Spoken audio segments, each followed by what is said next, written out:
I have 14 books to talk about. Some thriller, mysteries, horror, fantasy, sci-fi, all the things. So let's get into it.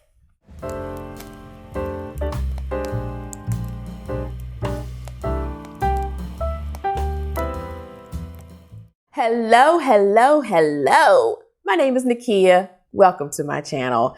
As I said in the intro, we are here to discuss my most anticipated book releases, 2022 book releases that are coming out for the rest of this year. I already did the first half of the year previously, so I will link it here in case you want to check it out. But for this one, we're going to talk about June through December. I don't really have December ones, but we're just going to put December as the date as well. So let's just get into it.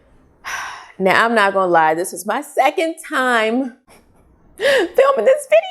I had an issue with my microphone situation. I have an adapter I have to put on. That's neither here nor there, but I recorded all of this with no sound. So we're going to do this again for you. This is for you. All right, this first one already will be out by the time this video comes out, but I still want to mention it so you know it's on my radar, and I'm probably going to read it in the fall spooky season. But this one is from Darcy Coates, so fingers crossed. This one is From Below, and it's due out June 7th. Now, I have a complicated history with Darcy Coates. I read, forget the name of it. I'll put it here on the screen. Something to do with winter, cold, whatever series, but Dead Winter, something like that. I got through it. I think I gave it 3 stars. I had some issues with it, but I was still overall entertained. And then I DNF'd Carol Haunt. Too much romance for my liking. There was also romance in the winter one. And I am still trying to read her sci-fi one. Forget the name of that too as well. I'll put it here on the screen. Overall, I enjoy her writing. So again, I'm still keeping an eye on her because her books are just easy for me to pick up. I don't have to worry about content warnings or anything like that. I know her books are good to go. So let's hope this one is. This one also is interesting for her because we're not in a haunted house. We are dealing with a haunted ship. And in this one, it says 60 years prior to where we pick up with this story, a ship called the SS Arcadia has gone missing. And as I said, in the present situation, the ship has turned up. And we are now with this woman named Cove and her dive team who've been granted access to go check out the wreckage of this ship. And of course, when they get on board, they find out weird and strange things are happening. As I said, I'm assuming it's haunted. Also, they are working with limited time because they're running out of oxygen, et cetera, et cetera. So it's a race against time and scary stuff and all of that. So I'm assuming there will be no romance, I hope, which is already a good start. Let's move on. This next one, I'm probably most excited about, even though it's YA, and I still don't know how I feel about YA. I'm still figuring it out, but I just so intrigued by this premise. This one is called Go Hunt Me by Kelly DeVos, or DeVos. It is due out June 14th. As I said, YA horror paranormal situation. And in this book, we are following 7 horror fans who go to a remote castle in Romania to film a short film, which will be a reimagining of the story of Dracula. But when they get there, Dracula may be real. We don't know, because they start dying off one by one. And we gonna see what's gonna happen with this. Like I said, I'm so intrigued. I want the atmosphere of the castle and it be cozy, but also, you know, scary and creepy and all the good things. Hopefully none of the friends are too annoying and I can get through it because of the YA situation. We gonna see. This next one, you already know because I have talked about it in previous videos. Also, there will be a book club discussion for this one, The House Across the Lake by Riley Sager. And this will be featured in the Literally Dead book club, which is Kayla's book club. And I just happen to be one of the co-hosts for the book club discussion. So of course I'm going to read it, but I was going to read it regardless because if you don't know, I do love Riley Sager. So far, I've only DNF'd one of his books. All the rest I have given 3 stars and above. So hopefully this one fits into 3 stars and above. As long as I get through it, we got to start. Now, I'm not going to lie. I'm a little bit concerned about this one already because it sounds like The Woman in the Window. And that one I DNF'd, wasn't here for, didn't even really enjoy the movie. So I hope this has something different to it, but let's just see what we got. In this one, we are following a woman named Casey who retreats to her family's lake house in Vermont. And of course, she's staying there. She has nothing to do with herself. I think she's supposed to be like a former actress or something like that. But she ends up, you know, with a pair of binoculars, as we all do, and some liquor. So what does she do but drink and watch the neighbors. She becomes fascinated with the couple who live in the house across the lake. But also, she ends up befriending the woman who lives there because one day they meet on the lake or something like that. And not long after they become friends, the woman goes missing. So of course, Casey has to become a detective, a sleuth, whatever. And she has to try to figure out what happened to the wife. So like I said, hopefully this is different than The Woman in the Window. Sounds like she could probably be an unreliable narrator, like in The Woman in the Window. So I don't know. I'm not hearing the best things, but I have not read anybody's actual review or heard anybody's actual review. I just know people haven't been speaking highly of it. So like I said, hopefully I enjoy it. I mean, Survive the Night, I was fine. I was in the middle, so I didn't love it or hate it. So hopefully I land here or 4 or 5 stars. We'll see. Stay tuned. This next one I have for June comes out June 28th. And this one is The Measure by Nikki Erlick. It is a sci-fi fantasy and it is very, very interesting. I love books like this that make you think. This seems like that kind of book right up my alley. In this one, every person on every continent receives a wooden box. And in this small wooden box lies the date that you are going to die. So for some reason, this sends the world into a frenzy, into chaos, because people want to know who the hell sent these boxes. Why? What do they mean? Do you want to know the answer? If you do, what do you do with that? It's just a lot of things. It sounds just like I said, a lot of things are going to make you think. I don't think I guess there's a mystery of who sent the boxes. I'm just intrigued because this is just so fascinating. What I want to know, that I think everybody's thought about that question. Would you want to know when you die? Very interesting. I don't have an answer. Don't look at me. Now we are moving on to the month of July. Now in July, I have 3 books that are by 3 authors that I either love or have read a book by before that I enjoyed. So I can't wait. I mean, so many good books coming out in this second half of the year.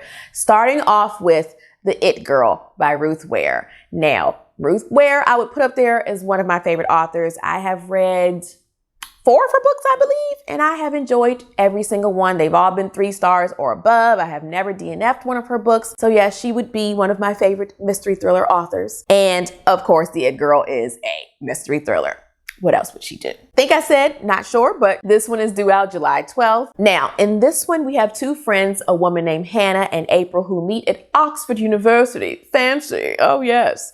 And for some reason, April becomes the it girl, Miss Popular, I guess. And then these 2 end up, getting a group of friends together. They have their little clique and whatnot. But April does not make it through the term of the school year. She ends up dead.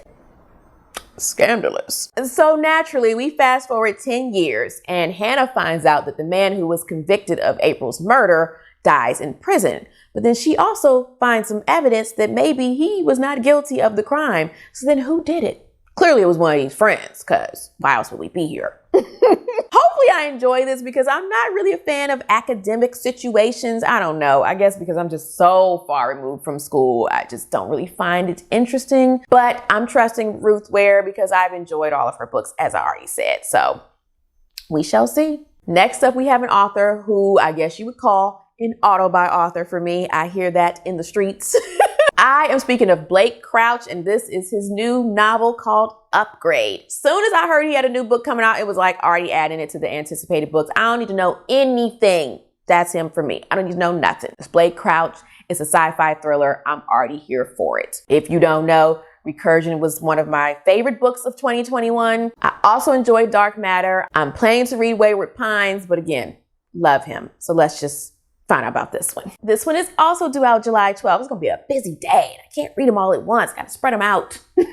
In Upgrade, we are following a man named Logan who starts to have some strange things happen to him. He becomes smarter, faster, more athletic, etc., etc. And he finds out that someone has hacked into his genome and starts tinkering with his genetic makeup. What is going on? He also finds out that there is a reason he was chosen. He also has a dark past, and that is one of the reasons why he was chosen for this upgrade. But the ones who have done this have a larger plan for humanity as a whole, and Logan has to try to stop them or figure out if what they're trying to do is helpful for humanity. Like I said, I love Blake Crouch. He always makes me think. I love novels that make me think about life and question things and mortality and multiverses and all that stuff. So like I said, I don't want to keep saying it, but I'm gonna say it one more time. I can't wait. Lastly, for the month of July, we have the second book in the Inspector Angelica Henley series, and this is The Binding Room by Nadine Matheson. I read The Jigsaw Man in 2021, I believe. It was one of my most anticipated books, and I was not disappointed. I think I gave it like 3.5 stars. So, I was pretty happy with it. I listened to the audiobook, which I enjoyed. Hopefully, there's a good audiobook for this one too. We are also once again following Detective Henley. She is sent to investigate the murder of a preacher who is killed in his own church. And when she gets there and starts checking out things, she goes up to an upstairs bedroom and discovers another dead body. So, seems like we might have a serial killer, not sure. And of course, as she starts investigating, another body turns up and she is now on the race to find this killer before she becomes a victim.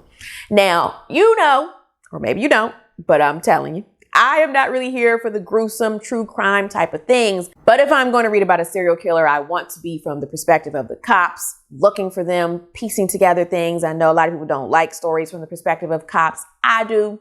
So I did enjoy Detective Henley. She's smart. You know, I like that. So I'm looking forward to continuing her story. And hopefully we get some answers the way we left off of book 1. Okay, in August, I have a very interesting book. I don't even remember how I found this, but it is so interesting and intriguing. It is called The Book Eaters by Sunyi Dean, and it is due out August 2nd. Now, this one says it's a fantasy, maybe horror. Like I said, you'll see why. So interesting. In this book, we are following a line of people who live on the Yorkshire Moor. I don't know what that means, but it sounds fancy. I don't know. But these people eat books. At first, I was like, eating books? Excuse me. But it's so interesting. I've already said that. I need to find another word. In this world, the books that they eat have a taste that have to do with the kind of books they read or flavor. So like when they read romance books, it's sugary sweet. And I think it said like thrillers are spicy and dictionaries are just like tasteless and bland. So like I said, that's so fascinating. Also in this book, we meet a character named Devin who comes from a family called The Family. And they are an old reclusive family of book eaters. And so as Devin goes through her life, she ends up having a child. And this child of hers ends up having an appetite for more than books. He seems to want to eat human minds. So I think that's where the horror part comes in. As I said, I know I gotta read this for fall spooky season. Unless I end up reading a sample and I'm not here for the writing, but by this has to go on the list. It sounds cozy, spooky, interesting. I hope it has the atmosphere for this Yorkshire Moor situation. It just sounds like it's gonna be a good one for fall. Next up on August 9th, we have These Fleeting Shadows by Kate Alice Marshall. This is a horror YA fantasy. Now, it says something that I always end up disappointed by, but I'm like, we're gonna see. I generally don't like when they say it's something meets something else because it's generally not. This one says it's The Haunting of Hill House meets Knives Out. Now, if you don't know, Knives Out is one of my favorite movies, so that is a tall order. It has good ratings so far though, so we'll see. Let's hear what it's about. In this one, we have an inheritance situation, which I guess that's where the Knives Out part comes from, which I usually like because that always means family secrets and drama. So in this one, we have an old elderly grandfather who passes away and leaves an inheritance to his granddaughter, Helen. He leaves everything to her, including Harrowstone Hall, which has been in the family forever. But Helen has a past with Harrowstone, they call it Harrow, where her mother and her fled when she was a child, and she has kind of some memories about it that don't seem right. So she's not really looking forward to going back here, but the grandfather left a stipulation. She cannot claim this inheritance without spending 1 year at Harrow. So of course, she has to. When money's on the line, you gotta do what you gotta do. And when she gets to this house, of course, some things start coming back to her, but then weird things are happening. She's getting sick all of a sudden. She's hearing strange sounds. And then there's also a labyrinth in the house that she doesn't know why it's there. So sounds spooky. Sounds like it could be atmospheric. I want to say gothic, but I'm not sure. Very promising. Also for fall spooky season. Looking forward to it. Next up, we have Stay Awake by Megan Goldin. This is a mystery thriller because that's what she's known for. This one is due out August 9th. Now, I must say I have not read a book by her yet, so this may be my first. We'll see. Probably will be if I get to it. But it has a very interesting premise. I have talked about this before, but I love a trope where we have someone who wakes up and has no idea where they are or what happened to them or whatever, and that's what we getting in this one. So in this one, we are following a woman named Liv who wakes up in a taxi and she has no idea how she got there, what happened to her, etc., etc. The taxi drops her off at a brownstone, supposed to be her brownstone. When she gets to the front door, there's a stranger there who tells her to get on. This is not your house. You don't live here. So she reaches in her pocket, or she reaches somewhere for her cell phone to try to call somebody or find somewhere to go. And her cell phone isn't there. In its place is a blood-stained knife. Okay. And for some reason, she did not notice that she had black ink all over her hands. So when she looks at her hands and her skin, she sees the words "stay awake" written all on her skin.